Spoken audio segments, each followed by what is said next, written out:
पुण्यश्लोक अहिल्यादेवी होळकर शेतकरी कर्जमाफी योजना जी या सरकारने आणली, खरं तर ही कर्जमाफी योजना नसून कर्ज वसुली योजना आहे हे आपल्या सगळ्यांना कळलेलं आहे। याच्यात ज्या जाचक अटी टाकण्यात आलेल्या आहेत त्यामुळे 70% शेतकऱ्यांचं खूप मोठं नुकसान या महाराष्ट्रामध्ये होणार आहे। याच्यामध्ये पहिली अट 2019 ज्या शेतकऱ्यांनी कर्जमाफी योजनेचा लाभ घेतला त्यांना मर्यादित 50,000ची मदत सरकारकडून केली जाणार, जी आमची मागणी आहे की 2 लाखापर्यंतची मदत त्यांना दिली गेली पाहिजे। आणि रेग्युलर असणारे जे शेतकरी आहेत त्यांना सुद्धा आपण जर बघितलं तर 25, 26, 27, 27 या 2 वर्षाची जी अट टाकली आहे त्याच्यामुळे 1 वर्ष या शेतकऱ्यांना वाढ बघावी लागणार आहे त्यांना 50,000 रुपयाची मदत मिळण्यासाठी। आम्ही यासाठी 2 आंदोलनं केली। त्या दोन्ही आंदोलनामध्ये आपण बघितलं असेल तर गिरीश महाजन साहेबांनी मध्यस्थी करून सरकारबरोबर तुमची चर्चा करू असं सांगितलं। पहिला आंदोलन झाल्यानंतर ते सुद्धा पंढरपूरच्या पवित्र भूमीमध्ये आमची थट्टा तिथं केली आणि मग दुसरं आंदोलन जे छत्रपती संभाजीनगरला केलं त्यानंतर आम्ही मुख्यमंत्री साहेबांना भेटलो। या आंदोलनामध्ये अनेक शेतकरी नेते होते, अजित नवले साहेब होते, राजू शेट्टी साहेब होते, जानकर साहेब होते, इतरही सर्व मान्यवर होते। अनेक आमदार, आमच्या पदाधिकाऱ्यांनी आम्हाला सहकार्य केलं, पाठिंबा दिला, काँग्रेसने पाठिंबा तिथं दिला। सलील भाऊ देशमुख आज माझ्याबरोबर आहेत, ते सुद्धा त्या आंदोलनामध्ये होते। आणि जेव्हा आम्ही मुख्यमंत्री साहेबांना भेटलो तेव्हा त्या चर्चेमध्ये आमचे आकडे हे वेगळे होते आणि त्यांचे आकडे हे वेगळे होते आणि त्यांच्या अनुसार त्यांचं मत होतं की अन्याय होणार नाही। पण त्यावेळेस त्या बैठकीमध्ये आम्ही आकड्यासहित सिद्ध केलं की 70% शेतकऱ्यांवर म्हणजे कुठेतरी 36 लाख शेतकऱ्यांवर अन्याय होणार आहे। आणि मग त्यांनी सांगितलं, महाजन साहेबांसमोर सांगितलं, प्रवीण परदेशी जे मित्राचे अध्यक्ष आहेत आणि या योजनेला आणत असताना जी समिती करण्यात आली होती त्या समितीचे अध्यक्ष हे प्रवीण परदेशी आहेत। प्रवीण परदेशींना तुम्ही भेटा, चर्चा करा, त्यात मार्ग काढा। आणि मग त्यांचं म्हणणं आम्ही मान्य केलं। दुसऱ्याच दिवशी प्रवीण परदेशी साहेबांना आम्ही भेटलो, मी पत्र दिलं आणि पत्र दिल्यानंतर प्रवीण परदेशी साहेबांनी एक बैठक लावली होती। ती बैठक कधी लावली होती तर आज सकाळी 10 वाजता बैठक लावली होती आणि तसं पत्र, ऑफिशियल पत्र प्रवीण परदेशी साहेबांनी हे सगळ्यांना दिलं गेलं होतं। आजच्या बैठकीमध्ये आम्ही सकाळी 10 वाजता मी असेल, बंटी पाटील साहेब असतील, अजितजी नवले साहेब असतील शेतकरी नेते, जानकर साहेब जे सुद्धा शेतकरी नेते आहेत ते तिथे आले होते, संदीप भैया क्षीरसागर असतील, उगले भाऊ असतील, त्याच्याबरोबर खैरे भाऊ असतील, असे अनेक तिथे आमदार हे आले होते, पदाधिकारी आले होते। कुठेतरी चर्चा होईल अशी आमची अपेक्षा होती। पण ऐन मीटिंग चालू होण्यापूर्वी प्रवीण परदेशी साहेबांनी फोनवर सांगितलं की त्यांना या बैठकीला उपस्थित राहता येणार नाही। आणि अजून एक गोष्ट जी आम्हाला त्यांच्या कार्यालयातून कळाली की मुख्यमंत्री साहेबांच्या कार्यालयातून सांगण्यात आलं होतं की ही कमिटी आता बरखास्त झालेली आहे, त्यांचं काम झालेलं आहे, त्यामुळे अशा पद्धतीची बैठक घेऊन काय चालणार नाही।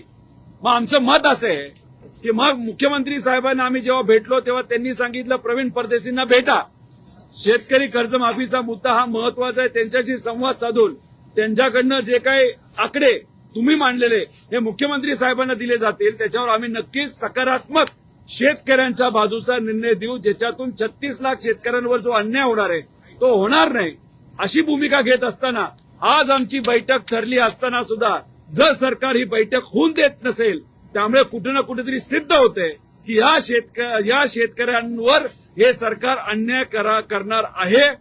आणि त्याच पद्धतीने आम्ही कुठेतरी या सरकारचा निषेध करतो।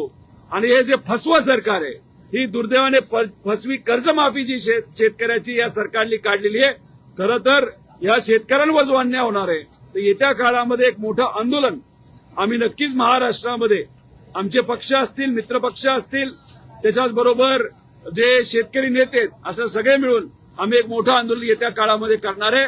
पण मला शेतकऱ्यांना सांगायचंय की कुठंतरी तुमची फसवणूक या सरकारच्या माध्यमातून झालेली आहे. पुण्यश्लोक अहिल्यादेवी होळकर एवढ्या महामानवाचं नाव देऊन सुद्धा जर 70% शेतकऱ्यांवर अन्याय होणार असेल तर या मोठ्या महामानवाचा सुद्धा कुठेतरी तिथं नावाचा अपमान हे सरकार करते असं आमच्या सगळ्यांचं मत आहे आणि या सरकारचा निषेध करतो. आणि आज ही जी महत्वाची बैठक आहे ती झाली नाही, त्याचा अर्थ हे सरकार या शेतकऱ्याला न्याय देण्यासाठी सकारात्मक नाही असं आपल्याला त्या ठिकाणी म्हणावं लागेल. दादा, सरोज अहिरे यांनी देखील आज शेतकरी संदर्भात एक प्रश्न उचलला होता. त्या स्वतः सत्तेत आहेत, मात्र आंदोलन केलं त्यांनी पायऱ्यांवर बसून. त्यांचं असं म्हणणं आहे की मोबदले जे आहेत ते शेतकऱ्यांना दिले जात नाहीये जमिनीचे आणि त्यासाठी त्या आंदोलनाला बसलं होतं. नाशिकचा विषय घेऊन ते बसले. हे बघा, तो तर विषय महत्वाचा आहे, पण अतिवृष्टी गेल्या वर्षी जी झाली होती त्यासाठी राज्य सरकारने 35,000 कोटीची घोषणा केली होती. लोकांच्या खात्यामध्ये किती आतापर्यंत पैसे आले? 12,500 कोटी रुपये. बाकीचे पैसे गेले कुठे हा आमचा प्रश्न आहे. कर्जमाफी योजना सुद्धा 35-36 कोटीची घोषित झालेली आहे. पण हे जे काय अटी बघितल्या तर 12,000 कोटी 13,000 कोटीपेक्षा हा आकडा पुढे जाणार नाही. त्याच्याबरोबर पीक विमा योजनेच्या बाबतीत बोलायचं झालं तर 4 ट्रिगर काढल्यामुळे शेतकऱ्यांचं खूप मोठं नुकसान 2025ला झालेलं आहे आणि आता सुद्धा खूप मोठ्या प्रमाणात होणार आहे. कारण काही भागात पाऊस असला तरी 70% महाराष्ट्रामध्ये आज पाऊस नाहीये. त्यामुळे हे ट्रिगर नसल्यामुळे पीक विमा कंपनीकडनं या शेतकऱ्याला मदत ही दिली जाणार नाही. त्यामुळे हे दोन्ही विषय कर्जमाफी योग्य पद्धतीने लागू करणं आणि त्याच्याच बरोबर पीक विमा योजनेचे 4च्या 4 ट्रिगर आणण्यात यावं यासाठी आम्ही जे आंदोलन केलेलं आहे कुठेतरी सरकारने त्याच्याकडे दुर्लक्ष केले असं आपल्याला म्हणावं लागेल. आज शेतकऱ्याची जी काही परिस्थिती आहे त्या परिस्थितीकडे सुद्धा हे सरकार तिथं दुर्लक्ष करतंय हे कुठेतरी आता सिद्ध होत आलेलं आहे.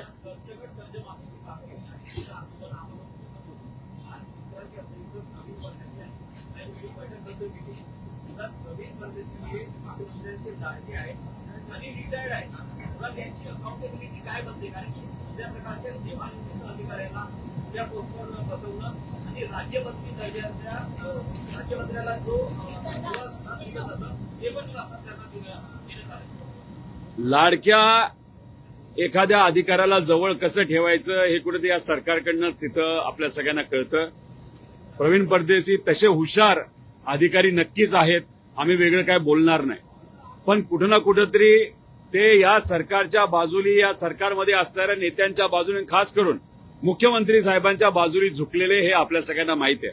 त्यामुळे हे जे काही अहवाल आहे हा जर आपण खोलात जाऊन वाचला ते एका बाजूला शेतकऱ्याची खरंच आर्थिक परिस्थिती हलाखीची झाली असं सांगण्यात येतं आणि दुसऱ्या बाजूला सरकारला रेकमेंड करत असताना बऱ्याच त्रुटी याच्यामध्ये त्या ठिकाणी आहे. त्याच्यात अजून एक महत्वाचा मुद्दा असा आहे की कॅबिनेटमध्ये जेव्हा हा विषय चर्चेत येतो तेव्हा या अधिकाऱ्यांकडनं एक नोट सर्क्युलेट करण्यात येते आणि त्या नोटमध्ये असं बोललं जातं की जर आपण सांगितलेल्या अटी 2019च्या आणि रेग्युलर भरणाऱ्या शेतकऱ्याच्या जर त्याच्यात अटी टाकल्या तर आपल्याला जो काय भुर्दंड बसणार आहे सरकारला तो कमी बसेल. म्हणजे त्याचा अर्थ या अटी मुद्दामून टाकण्यात आले जेणेकरून या सरकारला शेतकऱ्याला कमी मदत देता यावी हे सिद्ध झालंय या कॅबिनेटच्या नोटवरनं. त्यामुळे हे सरकार मुद्दामून या शेतकऱ्याला कमी पैसे मिळावेत यासाठी सुद्धा प्रयत्न करत आहेत. त्यामुळे असे जे अधिकारी आहेत ते लोकांची बाजू न घेता जर तिथं फक्त नेत्यांची बाजू घेत असतील आणि एखादी महत्वाची बैठक जी शेतकऱ्यांच्या हितासाठी ते जर कॅन्सल करत असतील तर हे दुर्दैवी आहे आणि शेतकऱ्यांवर अन्यायकारक आहे असं आमचं मत आहे.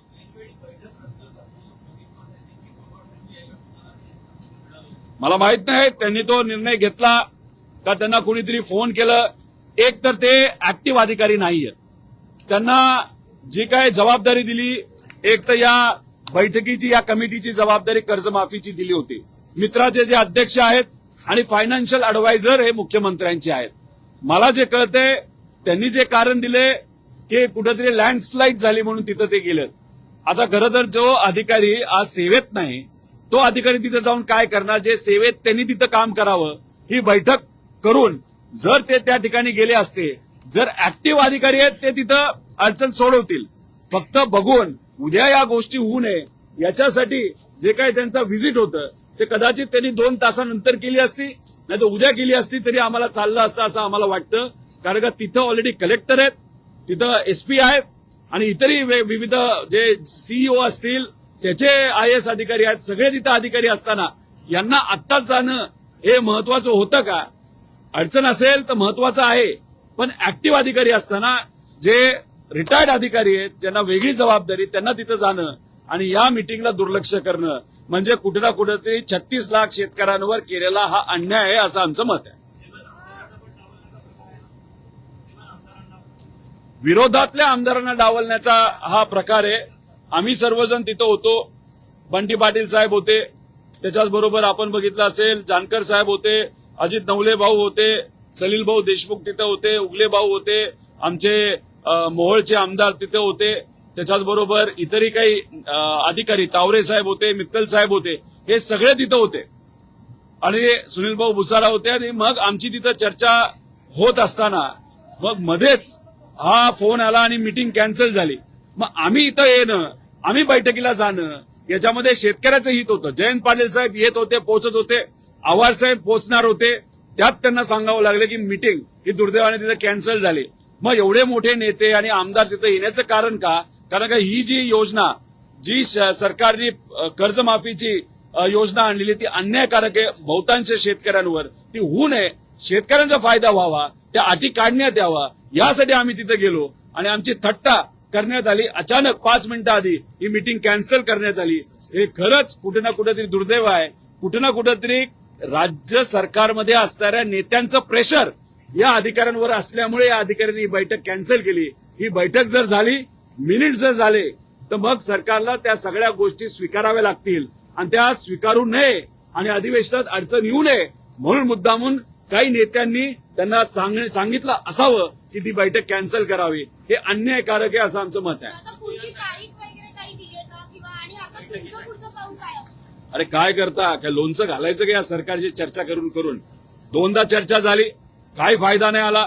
एकदा पवित्र भूमी पंढरपूरमध्ये चर्चा झाली, शब्द दिला, पाळला गेला नाही. म्हणजे देवस्थानाच्या इथं दिलेला शब्द तुम्ही पाळत नसताल म्हणजे काय विचाराचे तुम्ही आहात हे कुठेतरी त्या ठिकाणी सिद्ध होतं. अख्ख्या महाराष्ट्रातला शेतकरी वर्ग, मजूर वर्ग हा विठोबारायाचं दर्शन घेण्यासाठी तिथं जात असतो आणि त्याच भूमीमध्ये तुम्ही आम्हाला फसवता. आम्ही शेतकऱ्याचा मुद्दा घेत असताना दुसऱ्यांदा मोठं आंदोलन आम्ही छत्रपती संभाजीनगरमध्ये केलं, तेव्हा तुम्ही बोलला बैठक करतो. बैठक झाली, बैठकीत सांगण्यात आलं की प्रवीण परदेशींच्या समोर जाऊन तुम्ही हे मुद्दे मांडा आणि प्रवीण परदेशी साहेबांच्या पुढे बैठक लागल्यानंतर आम्हाला सांगण्यात येतं की प्रवीण परदेशी साहेबांचे सगळे अधिकार या विषयाच्या बाबतीत काढण्यात आलेत. मग बैठकीमध्ये आम्हाला का खोटं बोललं गेलं? अरे किती वेळा डोकं फोडायचं या सरकारच्या पुढं विनंती केली आणि आम्हाला राजकारण याच्यात करायचं नाही. त्यामुळे आम्ही बऱ्याच वेळा माघार घेतली, चला चर्चा करू, मार्ग निघाला पाहिजे. सगळ्याच गोष्टीत राजकारण झालं पाहिजे असं नाही. तर मार्ग निघत असेल, शेतकऱ्यांना फायदा होत असेल तर आम्ही नरमायची भूमिका घेतली. पण मला असं वाटतं हे सरकार फसवा सरकार आहे. यांना फक्त शब्दाचा खेळ हे करतात, शब्दात लोकांना अडकवतात आणि त्यात मात्र सगळ्यांची थट्टा करतात असं आपल्याला म्हणावं लागेल. काय झाले की अवकाळी पाऊस आला तेव्हा घोषणा मोठी केली, 35,000 कोटीची घोषणा केली. मदत झाली कुठेतरी 11,000 का 12,000 कोटीची. त्यात त्यांनी सांगितलं पीक विम्याचे 17,000 कोटी येते, आले किती 1,200 कोटी. बाकीचे पैसे कुठे गेले? आणि या योजनेमध्ये सुद्धा तशीच फसवेगिरी त्यांनी केलेली आहे की 35-36,000 कोटीची कर्जमाफी दिली असं ते म्हणतात आणि खरं तर आकडे बघितले तर 12-13,000 कोटीच्या पुढे हा आकडा तिथं जाणार नाही. आणि हा अहवाल जर बघितला जो अधिवेशनामध्ये आम्ही आज उद्या केव्हा आमचा अंतिम आठवडा प्रस्ताव असेल त्याच्यावर याच्यावर बोलणार आहोत की अतिशय फसवेगिरी या सरकारने या अहवालाच्या माध्यमातून आणि सरकारने घेतलेला निर्णय त्याच्या बाबतीत सुद्धा तिथं केलेला आहे. म्हणजे जे अडचणीत येऊन ज्यांचं कर्ज थकीत झालेले शेतकरी त्यांच्यावर पण अन्याय आहे आणि जे रेग्युलर असणारे शेतकरी त्यांच्यावर सुद्धा अन्याय आहे. हे कुठे ना कुठे अन्यायकारक आहे. मला शेतकऱ्यांना विनंती करायची, आम्ही आमच्या परीने तिथे लढतोय. आता हा लढा तुम्हाला सुद्धा हातामध्ये तिथे घ्यावा लागेल. या सरकारमध्ये असणाऱ्या नेत्यांना तुम्हाला जाब विचारावा लागेल. हा नेता नाही तर यातले नेते जर तुमच्या मतदारसंघात तुमच्या भागात आलेत तर त्यांच्या गाड्या अडवा, त्यांना विनंती करा, त्यांच्याशी चर्चा करा. हा अन्याय तुम्ही का आमच्या शेतकऱ्यांवर केला हा प्रश्न सामान्य लोकांनी सुद्धा विचारला गेला पाहिजे असं आमच्या सगळ्याचं मत आहे. सर, गेल्या काही दिवसांपासून तुमचा पक्ष जो आहे तो सत्तेत जाणार अशा संदर्भातल्या चर्चा वारंवार होताना पाहायला मिळत आहे. जयंत पाटील यांनी विनोद तावडे यांची देखील भेट घेतलेली आहे. तर वारंवार तुम्ही स्वतः आंदोलनामध्ये सक्रियपणे सहभागी होताय आणि विरोधी बाकावरची भूमिका मांडताय, तरी देखील राजकीय वर्तुळात मात्र तुमचा पक्ष सत्तेत जाणार अशा संदर्भातल्या चर्चा रंगतात. हे बघा, आमच्याकडनं कोणाबरोबरही सत्तेत जाण्याच्या बाबतीतली चर्चा तिथं झालेली नाही, न काँग्रेसमध्ये विलीन होण्याची चर्चा तिथं झालेली आहे. त्याच्याच बरोबर महाराष्ट्रातला भाजपचा निर्णय हे देवेंद्र फडणवीस साहेब घेतात आणि वरून जास्तीत जास्त महाराष्ट्रावर एखादा निर्णय जर लादायचा असेल भाजपकडनं, ते अमित शाह साहेबांच्या माध्यमातून तो लादला जातो. तावडे साहेबांना या बाबतीतले किती अधिकार आहेत हे मला माहित नाही. तावडे साहेब नक्कीच मोठे नेते आहेत, त्यामुळे चर्चा होऊन त्यात काही फायदा नाही. एक तर चर्चा झाली हे आम्हाला माहित नाही आणि चर्चेत नक्कीच मला विश्वास आहे की कुठेही सत्तेत जाण्याचा मुद्दा तिथं त्या ठिकाणी घेतला गेला नाही. आणि काल मुख्यमंत्री साहेबांनी स्वतः तिथं सांगितलेलं आहे की कुठलाही नवीन पक्ष हा सत्तेत सामील होणार नाही. आमच्या सगळ्यांची भूमिका आहे, आमच्या पक्षाची भूमिका आहे की आज लोकांबरोबर लावून या सरकारच्या विरोधात त्या ठिकाणी प्रामाणिकपणे लढायचं आणि महाराष्ट्र धर्म जपायचा.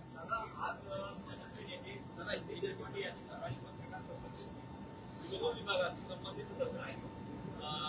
जेल महानिरीक्षकांच्या कार्यालयात एकत्रित टेंडर काढण्यात आले. ₹100ची घेण्यात आली. एकत्रितच जे कैद्यांना साहित्य पुरवलं जातं किंवा खाण्याचे साहित्य आहे त्याची जळेदराने विक्री किंवा खरेदी करण्यात आली. अहो, तुम्हाला काय सांगायचं, इन्फ्रास्ट्रक्चरच्या नावाखाली इतका मोठा भ्रष्टाचार आपल्या या महाराष्ट्रामध्ये चालू आहे. गरिबाचा पैसा टॅक्सच्या माध्यमातून जो आपल्या तिजोरीमध्ये जातो राज्याच्या, त्याचा अक्षरशः भ्रष्टाचारामुळे चिखल झालाय असं आपण म्हणू शकतो. विविध विभागाच्या अंतर्गत सुद्धा जसं तुम्ही सांगितलं की होम डिपार्टमेंटच्या अंतर्गत जेल विभाग येतो, त्या विभागामध्ये सुद्धा खूप मोठ्या प्रमाणात भ्रष्टाचार आहे. विविध विभाग जर आपण बघितले त्याच्यात मोठा भ्रष्टाचार आहे. महिला व बाल विकास या विभागामध्ये भ्रष्टाचार आहे, इतरही विभागामध्ये भ्रष्टाचार आहे. त्यामुळे इथं काय चाललंय तर सत्तेत या लोकांना का राहायचंय, कारण त्यातून त्यांना मलिदा मिळतोय, त्यांना त्यातून पैसा मिळतोय. म्हणजे अक्षरशः भ्रष्टाचाराचा कहर या महाराष्ट्रावर त्या ठिकाणी आलेला आहे. आपलं जर कर्ज बघितलं या महाराष्ट्रावर, जे पूर्वी 5 लाख कोटी झालं तरी खूप झालं असं म्हणलं जात होतं, आज आता आपण 11 लाख कोटीच्या आसपास तिथे चाललेलो आहोत. आणि याच्यातून काय केलं जातंय तर मोठे प्रोजेक्ट इन्फ्रास्ट्रक्चरच्या नावावर आणि या विविध योजनेच्या माध्यमातून आणले जातात आणि त्यातून हजारो कोटी रुपयाचा तिथं भ्रष्टाचार होतो. याच्याच बरोबर तुम्हाला माहिती आहे, अयोध्या पवित्र भूमी आहे, तिथं प्रभू श्रीरामांचं जे पवित्र मंदिर बांधण्यात आलं त्यात भ्रष्टाचार झाला. तसंच उज्जैनमध्ये जमीन घोटाळा झाला. तसंच आपल्या या महाराष्ट्रामध्ये जे नाशिकमध्ये जे हे घेतलं जाणार आहे, धार्मिक आपला कार्यक्रम घेतला जाणार आहे, तर त्याच्यामध्ये कुंभमेळा, त्याच्यामध्ये सुद्धा तर हजारो कोटीचा भ्रष्टाचार तिथं झालेला आहे. त्यामुळे देवाच्या नावावर सुद्धा हे पैसे खायला लागलेत, मंदिरातून पैसे खायला लागलेत आणि महाराष्ट्राच्या तिजोरीतून सुद्धा खूप मोठ्या प्रमाणात भ्रष्टाचार आज चालू आहे.